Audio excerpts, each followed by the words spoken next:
The tank is the apex predator of ground warfare, and both Russia and Ukraine have had significant losses. It can cost millions of dollars to build replacements. So what do these losses mean for the war, and which country is ahead? We're going to break down the balance of power. I'm Sam Feldman. I'm a defense editor with Business Insider, and I'm a U.S. Navy veteran. Tanks aren't decisive, but they're an important part of the positional warfare, and they're a critical weapon to Ukraine to try to break the Russian momentum.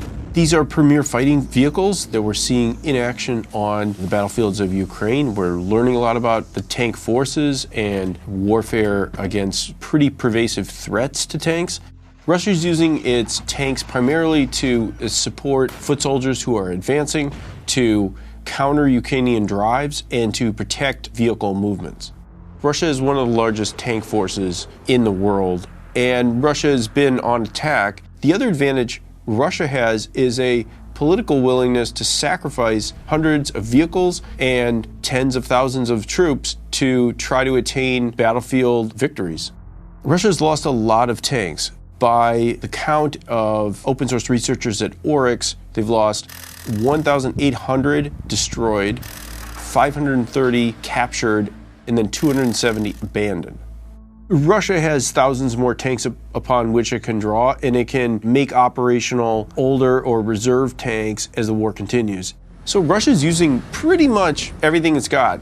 The bulk of that is the T-80s and the T-72s. Those are Cold War era Soviet-made tanks that Russia has in really large numbers. There is some usage of the more modern T-90s. And Russia is also, to augment its numbers and replace its heavy losses, has dipped into its deep storage and is taking out T-55s and T-54s. Those are tanks that were built in the days after World War II. The T-55s and T-54s, those are essentially obsolete on a modern battlefield. Russia has not deployed its T-14 Armata tank, which is a tank that Russian media has hyped up quite a bit. It has not been involved in any meaningful combat operations in Ukraine. The T-90M is the most advanced tank that Russia has deployed to the battlefields of Ukraine. It has thermal sights, a computerized fire control system, and jammers. It also, like many other tanks, Russian tanks and Western tanks, it has explosive reactive armor. It costs about the ruble equivalent of $4.5 million. Ukraine has received donated tanks from Western partners. So those tanks are the UK-made Challenger 2, the German-made Leopard tank, and the American M1 Abrams. Those are all very modern tanks. One issue with them is essentially that Ukraine doesn't have enough. Ukraine has only been donated about 31 M1 Abrams. The M1 Abrams is a premier tank designed to destroy Soviet and Russian-made tanks, and my guess would be the Ukrainians wish they had more. They could certainly use them.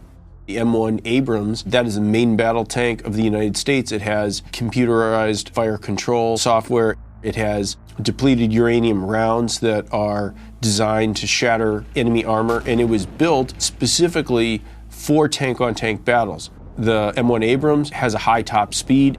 It has a gas turbine engine that creates a lot of power. It is a top tank, and yet it is also facing the same threats that have bogged down Russian and other Western-made tanks. The challenges with the M1 Abrams is that it requires a lot of maintenance.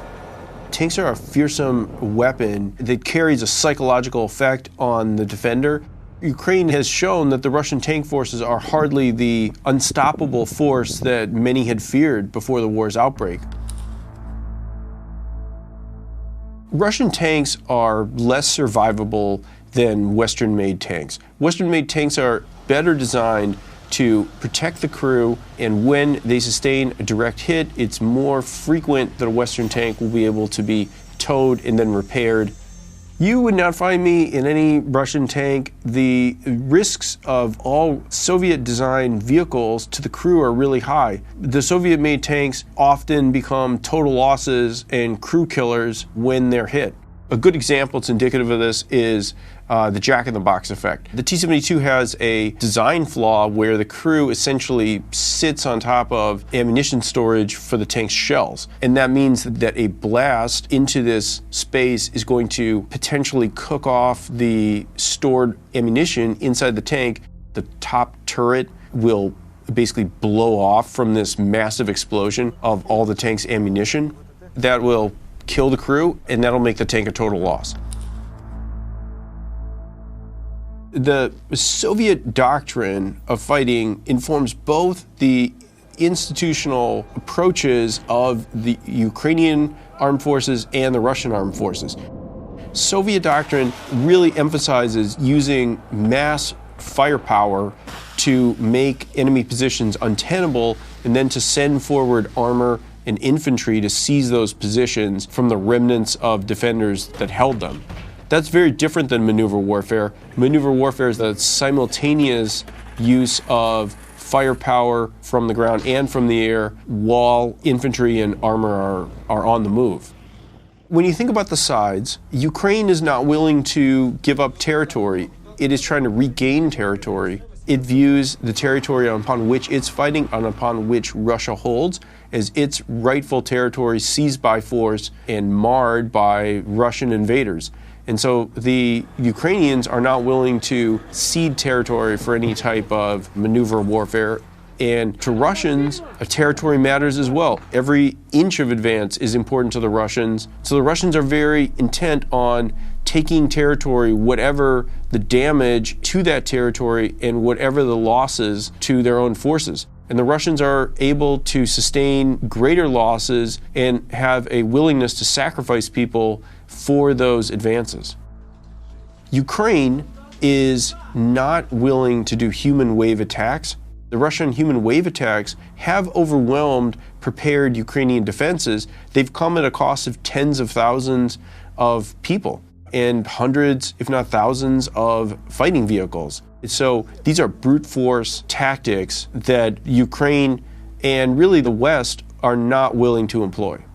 Taking out tanks is a very important part of Ukraine holding its defenses. Tanks can bring mobile firepower against prepared defensive points, and so destroying a tank before it's able to really threaten foot soldiers and some of their prepared defenses in trench lines or in buildings is essential to holding those lines.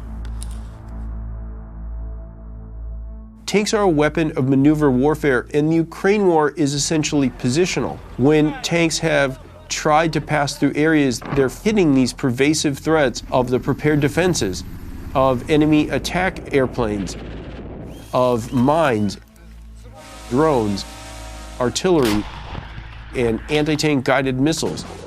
All of that is bogging them down, preventing them from what they're best at, massing fire through a combination of speed and the ability to cross nearly any type of terrain. But if they can't cross that terrain without losing their tracks or coming under sustained attack, then their power on the battlefield has been effectively checked. To really understand the artillery threat, we have to understand the battlefield the tank is facing. This is a very dangerous battlefield for any tank. Let's consider the Russian prepared defenses that a Ukrainian tank would potentially face. First, there's a minefield, a very heavily laid minefield with hidden bombs that may run kilometers in depth. Then there are anti-tank obstacles like upturned pyramids that try to limit tanks' movement. There are vehicle ditches, which are almost like a moat through which a tank or an armored vehicle can't cross without some type of bridging equipment or without filling in part of this moat. And then there are the defensive lines where ground troops are both spotting movement of approaching forces, and they'll have machine gun positions, they'll have anti-tank guided missile positions. All of this then is covered by artillery and covered by potentially enemy attack helicopters. Anti-tank missiles are also an incredibly important threat that has become much more widespread in Ukraine. An anti-tank guided missile is a much more advanced system than, say, an RPG, a rocket-propelled grenade, that could threaten a tank but is guided by the firer who often is afraid for their life. An anti-tank guided missile is a fire and forget system. A soldier who is trained on one doesn't take a lot of training to fire one of these. The soldier who's carrying one has to leave cover for, maybe 2 or 3 seconds for the missile to acquire a enemy armor, and then can fire it and can go back to hiding. And the missile's guidance system will take care of the rest. The anti-tank missiles are designed to penetrate tank armor, and there's been a proliferation of them on the battlefield, so they're more difficult to stop. They are more difficult to jam because there's a variety of different types on the battlefield, and they are also in such volume that the tank's ability to use its explosive reactive armor becomes more limited with repeated strikes. Ukraine has a variety of anti-tank guided missiles which have all seen combat use. So a couple systems, NLAWs, Javelin, and the Ukrainian-made Stugna-Ps. Both sides are adapting their armored vehicles for the pretty pervasive threat of drones. And so one way this is manifesting itself are these cope cages. It's like a welded netting that goes around the tank. This is designed to make it more tricky to land an exploding drone right on the tank's shell and blast inwards. These cages, if you will, kind of look like mosquito nets that try to keep the explosion a little bit further from the tank's hull. The other side of that is that drone pilots are becoming more skilled at getting around these and attacking vulnerable points. Tanks are really expensive, hard to make weapons. A M1 Abrams costs in the neighborhood of $5 million. A Russian T-90 costs also around the same amount in the ruble equivalent. So these are expensive systems to lose. There's both the economic cost, there's the 3 to 4 crew killed, and then there's the psychological effect of your enemy seeing a chink in your armor. Ukraine is very dependent on Western donations for its tank force. It can repair its Russian-made tanks to some degree, and it's relying on support from the US, UK, and Germany to replace its damaged tanks in Ukraine. Other countries also have donated their weapons, but Ukraine doesn't have extensive tank production needed by this war, and so Ukraine is very dependent on its Western partners for the supports to repair tanks and for new tanks. The US has given 31 M1 Abrams tanks to Ukraine. If you factor in the ammunition and part support for the M1 Abrams, it's likely north of $200 million in support that the U.S. has provided in the M1 Abrams tanks. U.S. officials estimate that the war has already cost Russia at least $200 billion in military spending, and in its latest budget, Russia has signaled it's going to spend roughly 6% of its GDP on its military. That's likely the lower bound of how much real spending Russia is being forced to do on its military as the war in Ukraine continues. We are almost certainly going to see continued heavy tank losses on the part of Russia. The months-long battle to capture the strategic city of Avdiivka is indicative of the staggering losses that Russia is sustaining. The capture came at a cost to Russian armor. 350 tanks, 750 armored vehicles, and 46,000 troops killed or injured. Russia is making every indication that it's going to continue to try to seize territory from Ukraine, and that's exposing its tanks and its armored vehicles to all these pervasive threats on the battlefield. Russia can continue to afford to lose vehicles at this heavy clip. Russia is producing more tanks, and it has extensive tank reserves that it can pull out to augment its tank losses. The experts at the International Institute of Strategic Studies believe that Russia can continue to lose tanks and armored vehicles at this rate for 2 to 3 years.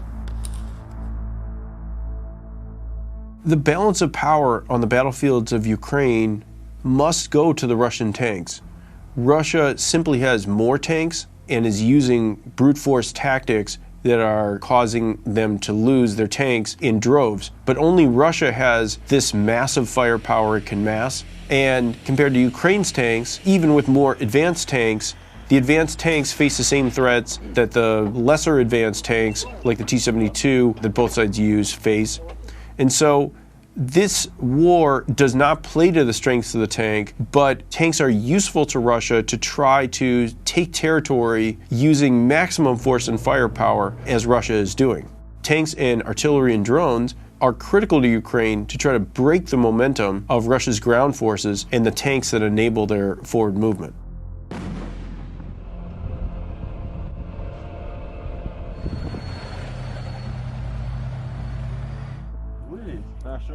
Свобода, природа. Ми все вже носиш?